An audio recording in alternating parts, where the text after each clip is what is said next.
জমের মজা। ও দাদু, আপনার আতালের একটা মোরগ বেচবেন নাকি? টাকা নিতাম। ঠিক আছে, নিয়ে আইন। দাদু আবার পর্দা করে, তাই তাকে দেখানো সম্ভব হয় নাই। এই জায়গা নিলাম 800 টাকা দাম রাখবে বললো। কি মনে হয় আপনাদের? 800 টাকা জিতছি না ঠকছি? দেখেন একবার, একদম দেশি মোরগ, সাইজ মাশাআল্লাহ 1 কেজির উপরে হবে।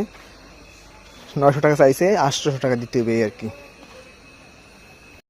বন্ধু নিজ হাতে মুরগিটা জবা দিচ্ছে। বন্ধু আজকে চলে যাবে, তাই তার জন্য হালকা পাতলা বিদায় খাওয়ানোর আয়োজন করব, যেটা আমাদের বরিশাল ভাষায় মেহমান আপ্যায়নের শেষ দিন বলে। মেহমান যেদিন চলে যায় সেদিনকা একটু ভালো মন্দ রান্না করে। যদিও বন্ধুকে এর আগেও একদিন ভালো মন্দ খাওয়াইছি, তবে বিদায় খাওয়ানোর কথা আছে। তো আল্লাহু আকবার, আল্লাহু আকবার বলে মুরগি জবাই হয়ে গেল। রান্না কমপ্লিট হয়ে গেছে। এখন বন্ধুর জন্য একে একে সব খাবারগুলো বাইরের মনোরম পরিবেশে নিয়ে যাব।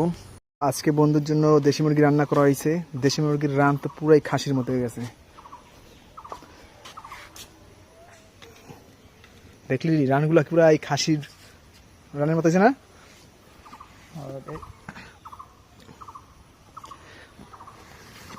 এখন নিয়ে যাচ্ছি পোলাও। এই পোলাও চালটা খুবই ভালো, আশা করি বন্ধু খেয়ে প্রশংসা করবে। বন্ধু চলে যাবে, খুবই খারাপ লাগতেছে। যদিও এই রান্নাগুলো আম্মু নিজ হাতে করেছে, আজকে আমি রান্না খেতেছিলাম না। বন্ধুর জন্য আজকে হালকা পাতলা রান্না করা হয়েছে। মোটামুটি আছে পোলাও, নিজেদের ক্ষেতের ভেন্ডি, এরপর আছে কচু, মুরগি দিয়ে রান্না করছে। এই কচুটা কালকে বন্ধু নিজে হাতে টান্না আনছে। এরপর আছে দেশি মুরগি, একদম অরিজিনাল দেশি মুরগি।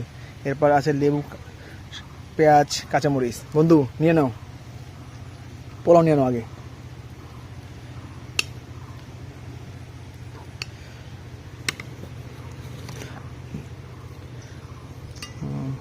পেঁয়াজ দিব, পেঁয়াজ, লেবু, সবার আগে কি ভেন্ডিটা নিয়ে নাও, ভেন্ডি। আর কি পোলাও আরও নাও।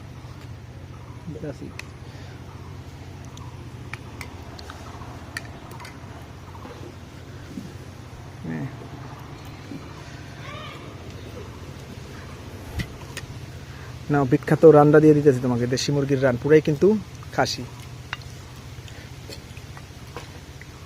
না, খেয়ে দেখো টেস্ট কেমন।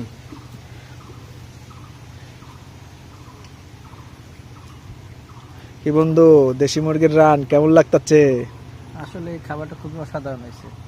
দেশি মুরগি আমরা ঢাকা শহরে পাই না, কিন্তু গ্রামে এসে দেশি মুরগি একটু কচু টেস্ট করে দেখো, কচু।